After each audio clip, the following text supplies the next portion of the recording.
Okay. So, can you see my slide?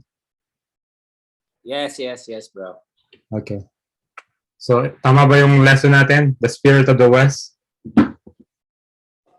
Talagang pinili mo yan. The West? And literally, I'm in the West, in Arizona, Wild Wild West.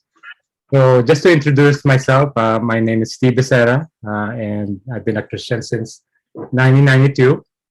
And nag-immigrate kami dito sa Amerika, and this is my family. My wife Sherry Vicera, and my son Cedric, and my daughter Cicely. Si Cedric, he's now 22, and tapos na siya ng college, and he's taking his master's in computer science sa University of Pennsylvania. And I forgot, we have our dog, Molly. Molly is 11 years old. Yeah, 12 actually, yes. And Cicely is she's 17. She's now 17, and she's now a senior. So isang taon na lang. Ano na kami, empty nester na kami. so so hopefully Sherry will still accept me at the house. but Cedric, we're so proud of him because he's really done well in the school, and also Cicely, and so actually Cedric is also has been a disciple now for 5 years, and Cicely, she's studying the Bible, and please continue to pray for her. And another picture. Okay. So actually, we have a photo shoot because we were being featured in a magazine in our community. So September issue. So tomorrow or sa bukas. Ngayon 31st pa lang dito. So then so one thing before I want to start, one thing I've been learning as being a Christian is life is a journey. So and I was looking for ano ba yung journey sa Tagalog, manlalakbay. And sometimes sometimes sa hirap ng buhay, or even sometimes even the joy in life, we forget, we're in the moment of that situation. We forget that our life as a Christian is a journey, just like any other journey. It involves movement, action, stop and starts. There's mga detours, sometimes delays, or sometimes trips to the unknown. Some notable man of God in the Bible, like Abraham, he left his hometown of Ur at 75. And Moses was called by God to lead his people at 80. And he was asked by God to do a 40-year journey in the desert. So this is my journey as an immigrant. 2003, we moved to America. We moved in with my brother-in-law. So we considered ourselves as ninja. Ibig sabihin ng ninja is no income, no job, no insurance. So talagang ninja kami noon. And I'm 37. It's a lot. There's a lot of unknown. I have a 4-year-old son. Hindi ako nakapagtapos ng kolehiyo. So I'm in a new country, new culture, and I have to provide for my family. So it was very challenging. And then 2004, I had some health problems. Nagkaroon ako ng back pain, and so that's the worst thing to happen to a personal trainer, because I'm a personal trainer, fitness trainer. So I cannot lift any heavy weights. So luckily, that curse became a blessing, because that became my job opportunity right now. So so naging trainer ako. Then at the same time, I was a limo driver on the side, kasi I was still building up my business. So at night I had to drive. I wake up at 4 a.m. in the morning. Work until probably 4 p.m., 5 p.m. Then at night I'll work as a limo driver. And there was one time when I remember I had to pick up one guy from the airport at 12 midnight. Then na-delay yung flight niya ng isang oras. Then uh, then I had to drive him another 2 hours. Tapos pagbalik, gumagewang-gewang na ako sa highway and a policeman stopped me and said, checking if I'm drunk, but luckily he let me go. And there was one turning point when I was driving, then nasusunog yung apartment namin. And my, Sherry was pregnant with Cicely at that time, and Cedric was 4. So, so that was like, I said to myself, I really have to get out of this job, because, I felt helpless. I cannot help my family during their time of need. So luckily, I got out of the limo driving after 6 months. My business took off. So 2005, we're able to buy a house. We're so grateful that we had that opportunity. So, one of the things that also I'm grateful because, for all the blessings with God is, we were given so much. So we started an organization. It's called Arizona to Asia in 2005. So, we pulled together a group of Filipinos, including my clients. And so we started this organization, and we were able to support, the Hope Worldwide Philippines, and Burma, India. There was one event, we only had 18 an attendee for a luncheon, and we're able to raise $25,000 with 18 people because they were so moved by the heart of the Filipinos.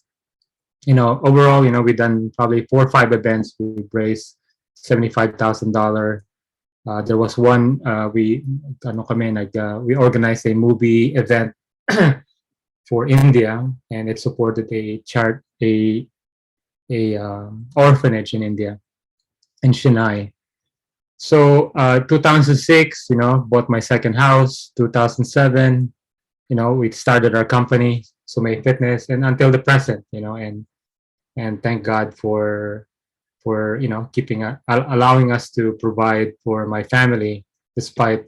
So one thing I learned, there's in our faith, there's different stages in our faith. I've been reading this book recently. It's called Emotionally Healthy Spiritually, and one of the things they were showing that we have stages in our journey. So the first stage of our life, awareness of God. We realize our need for mercy, and that's how we start our relationship with Him. I realized, I grew up in a dysfunctional family. My parents were separated. I had hatred towards my dad. I have a 7-year immoral relationship with my girlfriend now. It's not, working. And so I know I find that need of really looking for God at that point. And then I was baptized in 1992. So this is a stage in our Christianity that we learn, we're learning about God. We're a student, what it means to be a follower of Jesus. So we're learning the basic principles, the basic, how we can walk with God, how to pray, how to read the Bible, how to study the Bible. And the stage naman, the next stage is the active life. Active life, when we started serving the church, working for God, working for His people. I remember 1993, I closed down my business and I work as an intern for the church. And even after we got married, me and Sherry, after 6 months after we got married, we were asked to lead the Baguio church, and we served in the Baguio church for a year. We also served in the Makati region sector and Mandaluyong, and for 10 years. So that was the active life, and and then we hit a wall. We had the Henry Cleat, right? So the wall, so this is the point in time in our Christianity now. We're stuck. We're there's a lot of disillusionment. You started questioning your faith. You started questioning your belief system. And can you see me? Good. Yes. Okay. So, then you started to, and sometimes the wall, it doesn't only happen once in our Christian walk, in our stage, in our faith. Sometimes it happens multiple times. Maybe some of us, it's happening right now. We're hitting a wall. We're not breaking through. And sometimes we forget that God brought us that wall for a reason. And that this is a point that in time we started to journey inside. We try to search deeper. So this is a point in time we gotta start, meditating in the Word. Getting all the help that we need, we can, from our spiritual brothers, and also a time to be alone as well. Having a time to isolate. Currently I'm doing a lot of meditation. Isolation. Just time with God alone. Instead of just listening to different people, and really listening to God. Even if you study out Elijah, the time that he was depressed, and the Bible says God spoke in a gentle whisper. And that gentle whisper in Hebrew, it means sheer silence. As in, there's no noise, there's no sound. And sometimes we don't realize God speaks to us when there's silence.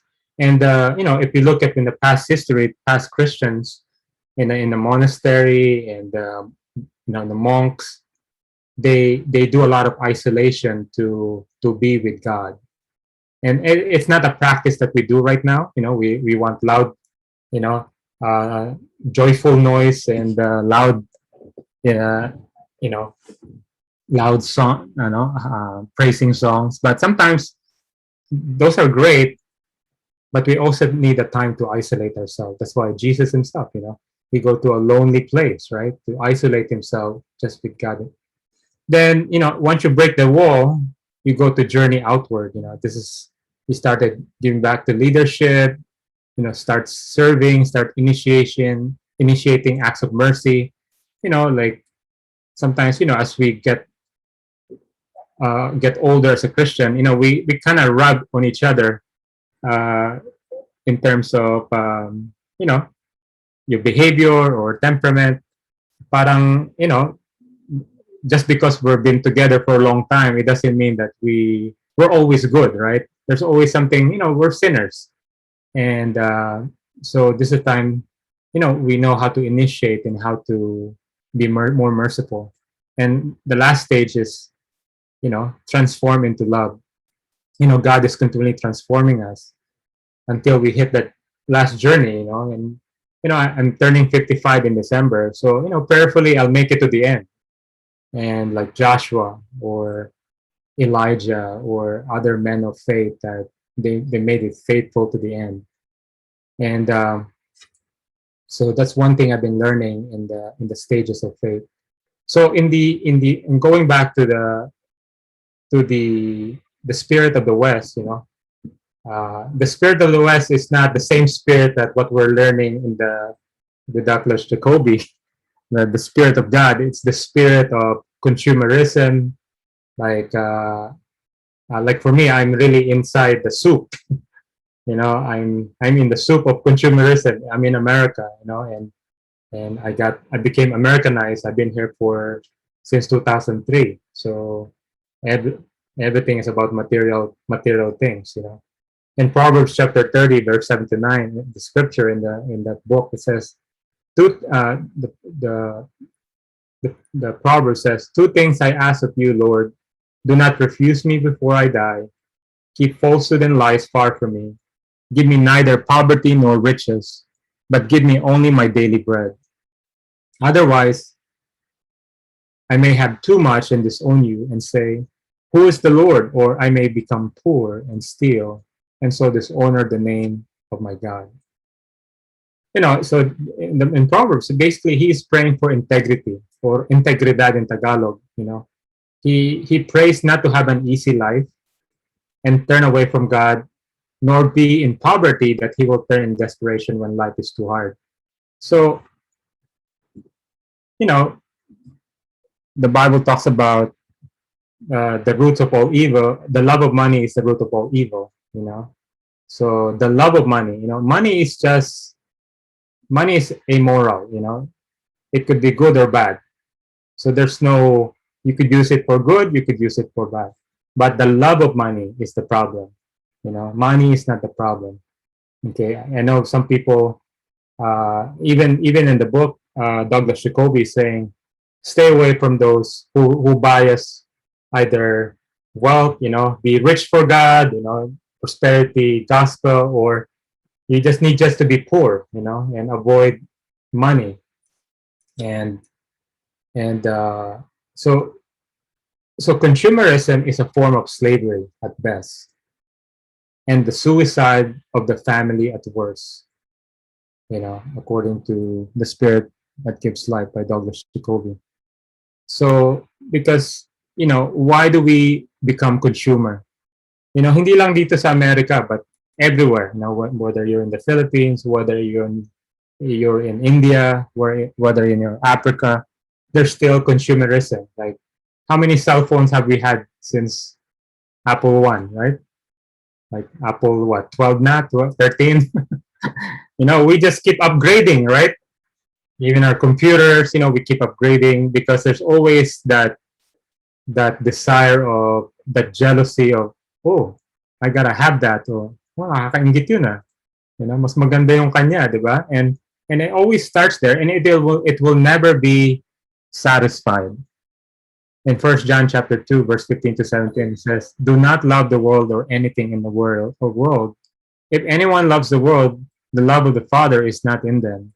For everything in the world, the lust of the flesh, the lust of the eyes, and the pride of life comes not from the Father, but from the world. The world and its desires pass away, but whoever does the will of God lives forever."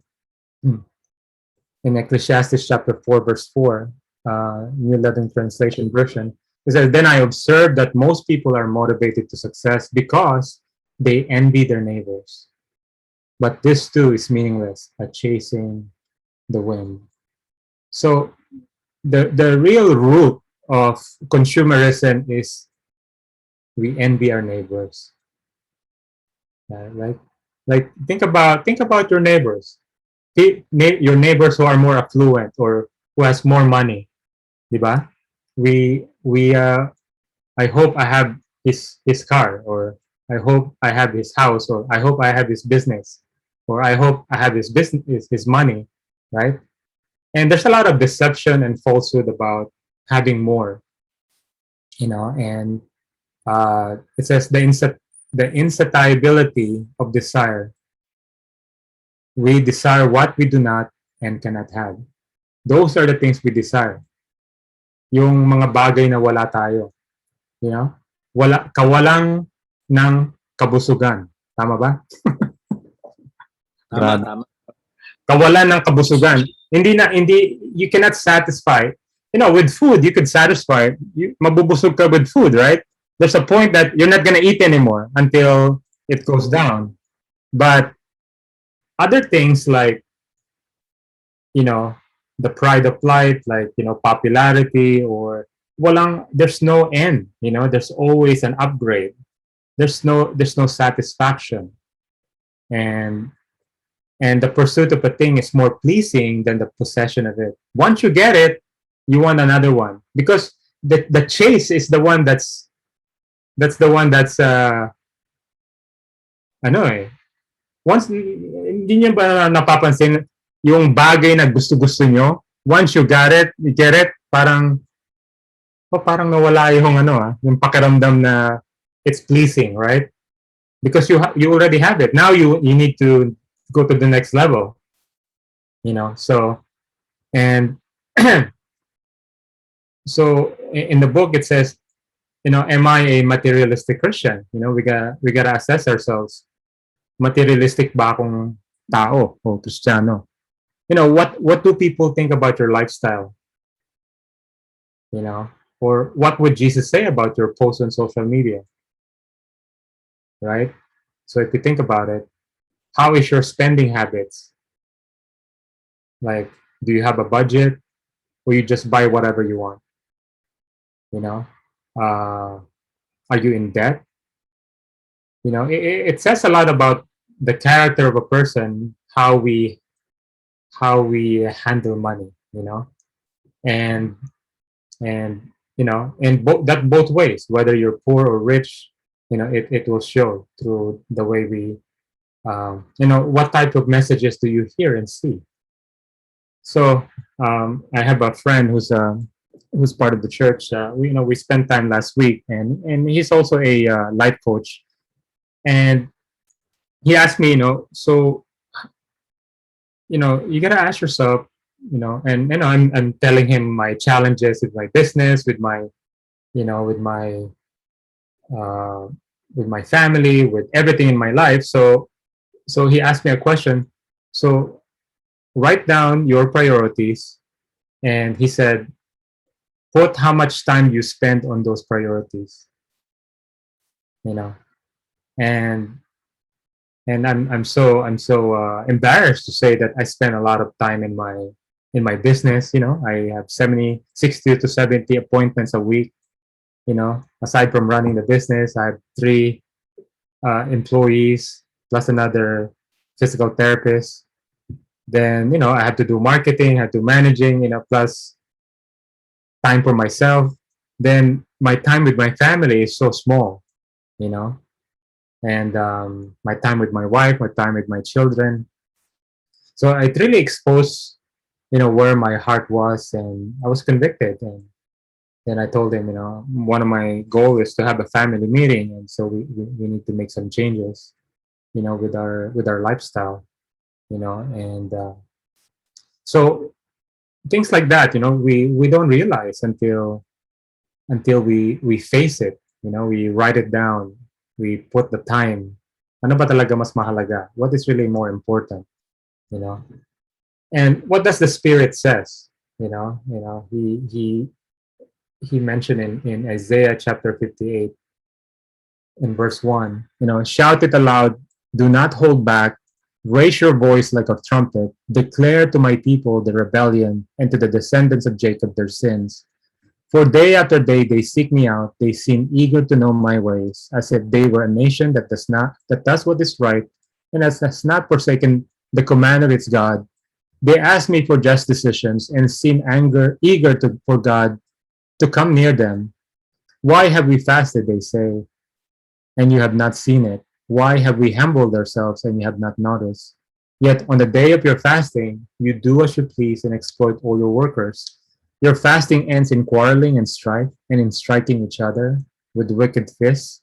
You cannot fast as you do today, expect your voice to be heard on high. So these people, they're challenged because their prayers are not being answered by God. God is exposing the shallow worship of the people. In verse 5, God says, is this the kind of fast I have chosen? Only a day for people to humble themselves? Is it only bowing one's head like a reed and for lying in sackcloth and ashes? Is that what you call a fast, a day acceptable to the Lord? Is not this the kind of fasting I have chosen? To loose the chains of injustice, to untie the cords of the yoke, to set the oppressed free and break every yoke. This the, so so here it talks about, to God, this is what's more acceptable. The kind of fast is to be acceptable to him. He says, you know we got to get right with our brothers and sisters. Stop oppressing others, reach out to help others. you know what does the Spirit say? It says, stop the evil that you do to others, share your bread with the hungry. Start doing loving things to other people. Stop being selfish. That's what God is saying. In verse 7, is it not to share your food with the hungry and to provide the poor wanderer with a shelter? When you see the naked, to clothe them, and not to turn away from your own flesh and blood? Then your light will break forth like the dawn, and your healing will quickly appear. Then your righteousness will go before you, and the glory of the Lord will be your rear guard. Then you will call and the Lord will answer. Then you will cry for help and he will say, here am I. If you do away with the yoke of oppression, with the pointing fingers and the malicious talk, and if you spend yourselves in behalf of the hungry and satisfy the needs of the oppressed, then your light will rise in the darkness and your night will become like the noonday. God says, if you just do this thing, you start caring about the poor. He also shared about in the book how about this example of the Good Samaritan. The Samaritan was aware of his needs, uh, of the poor man. And it doesn't matter what type of race this poor man. He just wants to help him. You know, so different priests were walking past by the Levites. But the priests, they just ignored the man. They were not meeting his needs. So he saw that the victim could not help himself. He sees the need and he acted on it. He take pity on his neighbor. He also provided medical and physical need, and he gives money to a responsible agency. So um, money is not having money is not wrong. As you can see, this guy, he's in a position to even help his fellow man. So if you're in poverty, you're lazy or you don't have money, or you look money as wrong, you won't be able to help other people because you yourself are so you know uh, in need that you cannot even look at another individual. So he did not even limit his liability, but he's willing to go the extra mile. Whatever. If this is not enough, he told the innkeeper, just let me know and I'll come back and give you some more. And one of the things that I was inspired by this book, it's called Rich Christians in an Age of Hunger. So I read this book coming to America because I know coming to America, I'm going to become worldly. I'm going to become ambitious again and selfish. So I read this to remember what God wants me to do. So because of this book, you know, I started a charity in 2005. It says, one of the excerpts, it says, Jesus, on the other hand, offers true joy, not through getting, but through giving. We cannot seek by seek happiness by seeking it directly, but it comes as a byproduct as we give ourselves to others. It's a wrong spelling. It should be by, not bui. We usually compare our budgets and lifestyle with those of our affluent neighbors. I invite you to compare yourselves with the poorest one half of the world's people. So if you sometimes we think we're poor, Africa and India are poorer than us. Half of the world makes uh, uh, one of the $1 a day, and the other half uh, $2 a day. You know, and the rest is more affluent.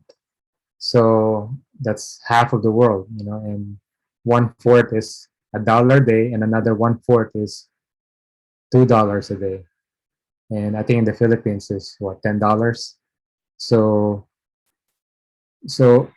to end out, and in Luke chapter 16 verse 9, Jesus said, I tell you, use worldly wealth to gain friends for yourselves, so that when it is gone, you'll be welcome into eternal dwellings. So we open our house to our friends, our Christians or non-Christians, so we could provide hospitality, show them who God is. And sometimes we are shy to tell that we're Christians. From the beginning, you have to be able to tell your friends or your customers or whoever you meet in the road that you're a Christian. Just be proud you're a Christian from the beginning, not for them just to find out in the end, and or you're afraid to scare them away. But you have to bring your identity out from the beginning, because in that way they'll respect you even more. So, but thankfully, hopefully, that I was able to provide some insights into the book. It's a lot of scriptures out there, but this is mainly what I got for myself. And as I preached to you, I was preaching to myself as well. So this is what I need currently. So thank you, brothers, for listening. Salamat.